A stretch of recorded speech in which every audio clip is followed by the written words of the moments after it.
All right, viewers, joining us live right now, we have with us Ranjit Savarkar, Veer Savarkar's grandson, joining us live. Thank you for joining us here. A very, very warm welcome to Republic TV. Now, my first question to you is, DK Shivakumar says they are trying to cause trouble by putting up the Savarkar portrait without consulting the opposition.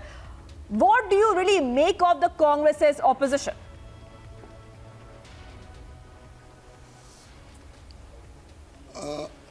No, Congress, time and again, they are using the name of Savarkar for their political gains. Since they have lost the power, they have started criticizing Savarkar. It is a matter of record that when Congress was in power during the Indira Gandhi regime, she has honored Savarkar. So, only because now they are losing the power, they are making a use of Savarkar's name. And they are claiming that Savarkar is the origin of dual nation theory. But I want to put it on record. I got certain documents and I want Congress people to answer my allegation, not allegation, the fact. On 12th of May 1947 in Shimla, Nehru accepted the partition in his personal capacity without consulting even the Congress leaders. And if we go back 2 days back, so we'll find that Nehru went to Shimla along with Mountbatten and Lady Mountbatten. I don't know why these discussions were not held in Delhi. Specifically, Nehru was flown there. And on the night of 10th, Nehru was given the plan by Mountbatten. On 11th May, Nehru opposed this plan. And on 12th, Nehru accepted this plan in toto. In fact, he has gone beyond the acceptance. I want to know what has happened between the 24 hours that Nehru has changed his view. And it will be very shocking. I got these documents. These are the Viceroy documents, Viceroy reports. So these are the minister. They say that Nehru said, if the British give a decision and as it was regarded, bloodshed followed, not only would the British have to take the blame, but also Indo-British relations would deteriorate. Pandit Nehru had expressed the view that Indians should take the blame. Pandit Nehru has reiterated that he would be prepared to afford all manner of safeguard and assurance to Muslim League. Not only he accepted the plan, but he made some amendments in the plan and he gave his promise to the Britishers that I will convince Muslim League. And he forced Britishers that in lieu of acceptance of the plan, he wanted the date to be preponed by 11 months. Because the British plan says the partition was supposed to be in July 48. So by Nehru's plan, his amendment, 11 months it was brought forward.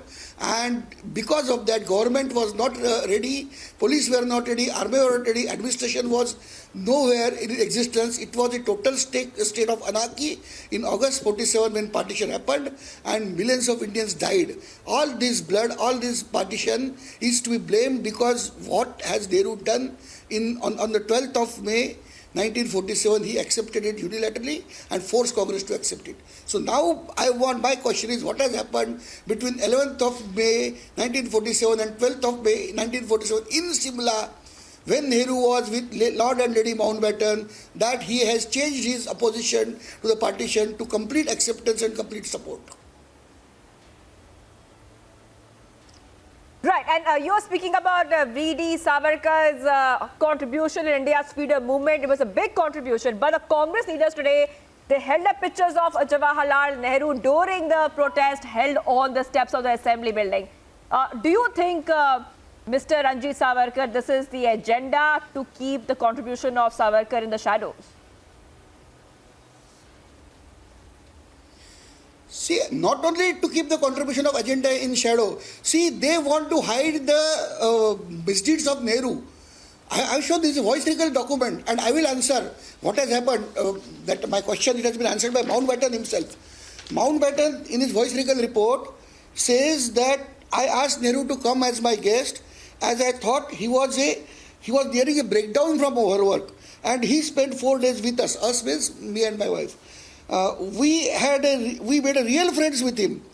And whatever else happens, I feel this friendship is sincere and will last.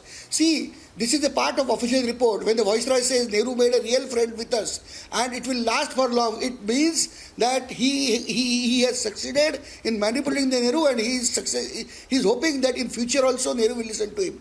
So this is a very serious thing Nehru has done. All such things are coming up because the documents are coming in picture. And Congress want to hide these things from people. So they keep continue blaming Savarkar.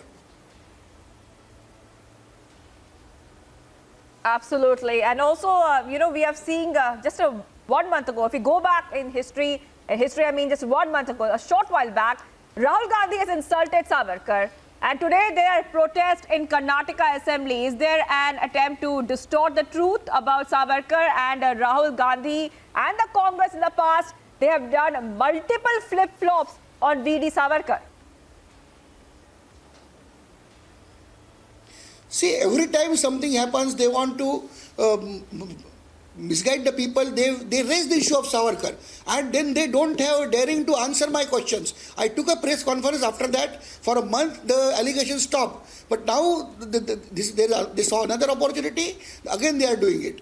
And I will tell why Nehru's portrait is not in the Karnataka Assembly, because as I have stated, Nehru was personally responsible for approving the partition plan by Mountbatten on 12th of May 1947 without consulting Congress. And that's why Nehru's photo is not there. Absolutely. So what point do you think the Congress is trying to prove over here? They are saying, earlier they said that we will not let the proceedings of the House, in a way they're disrupting the proceedings of the House. They were saying that the entire Savarkar photo being put in the Assembly is a way for the BJP to disrupt the proceeding of the House. But it is them who are protesting today. They are outside the steps of the Assembly. What message do you want to give to all the Congress leaders who are watching Republic TV right now from your side? See, Congress party has lost faith in the constructive politics. They can't do anything. They are not winning the elections. They are losing everywhere. So they want to blame the icon of Hindutva. BJP is a Hindutvadi party. So they want to blame icon and they want to disrupt the proceedings. So they are making an issue out of politics, Savarkar. And they are saying we are doing for this. But if you are, see, Vidhan Sabha or Lok Sabha is a temple of democracy. Is this a way you behave there in the temple? Is this a way you behave in your holy places? So please stop this petty politics, and if you really want to win election, you work for the people. That is going to gain you votes. All right. Well, thank you so much. That was Ranjit Savarkar, Veer Savarkar's grandson, joining us on Republic TV. And Ranjit Savarkar has made a couple of points here. He is saying that it's time to stop petty politics. And of course, someone like V.D. Savarkar, who has played a big part in India's freedom movement, that is something that should be respected. Ranjit Savarkar, thank you so much for joining us here on Republic TV. We will continue with this top story. In fact, the BJP has come down heavily on the grand old party, asking if not Savarkar, then would they prefer Tipu Sultan's portrait in the Assembly instead? The BJP has slammed the Congress again and again and asked them to cooperate instead of staging protests as the winter session has kicked off today. It's what we late in the night we got information,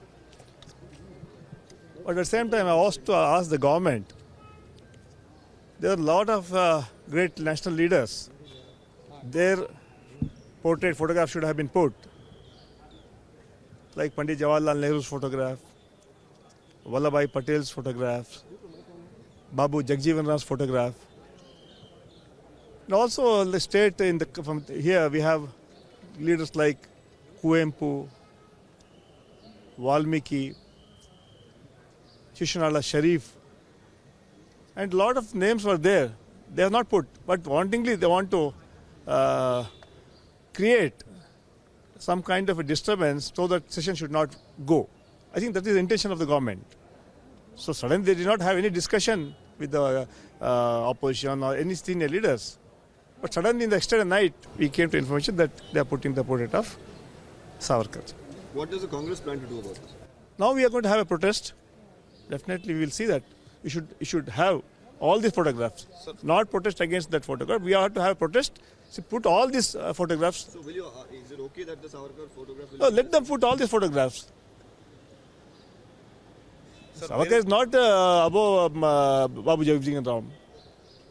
He's not again, more than Pandit Jawaharlal Nehru. So that's what our intention is, that put all these photographs. So all legislature will be protesting, or will only the upper house, or only the, how is it planned? No. Who are, because a lot of people are coming today morning, so they were not knowing. So they may be reaching. Who are leaders, they will come and join the protest. क्यों बवाल कर रहे? Parliament central hall में सावरकर जी का photo है या नहीं है? और स्वतंत्र वीर सावरकर है. आइडियोलॉजिकल डिफरेंस आपके होंगे, I don't deny for that. आपको क्या स्वतंत्र वीर सावरकर के डालने से आपको दुख होगा? किसका डालना है? सिद्धरामैया को पूछो, ये दाऊद इब्राहिम का डालना है क्या? ये क्या चाहते हैं? What do they need? Their problem is the politics of appeasement. This politics of appeasement has led this country to this situation today. They should understand, and at least होंगे आइडियोलॉजिकल डिफरेंसेस कई कांग्रेस के साथ हमारा भी है, कांग्रेस के जो पहले के नेता थे उनके भी साथ भी है, लेकिन looking taking the consideration of ideological differences सबको अपोज करना ये ठीक नहीं है. स्वतंत्र वीर सावरकर एक अप्रतिम देशभक्त थे और अंडमान निकोबार के सेल्युलर जेल में इतने बरस तक रहना, एक दिन भी कांग्रेस के नेता नहीं रह सकते थे. Viewers, just last week, the same Congress had backed Mangaluru terror accused Sharif, but are now opposing Savarkar portrait in the assembly. Let's play out the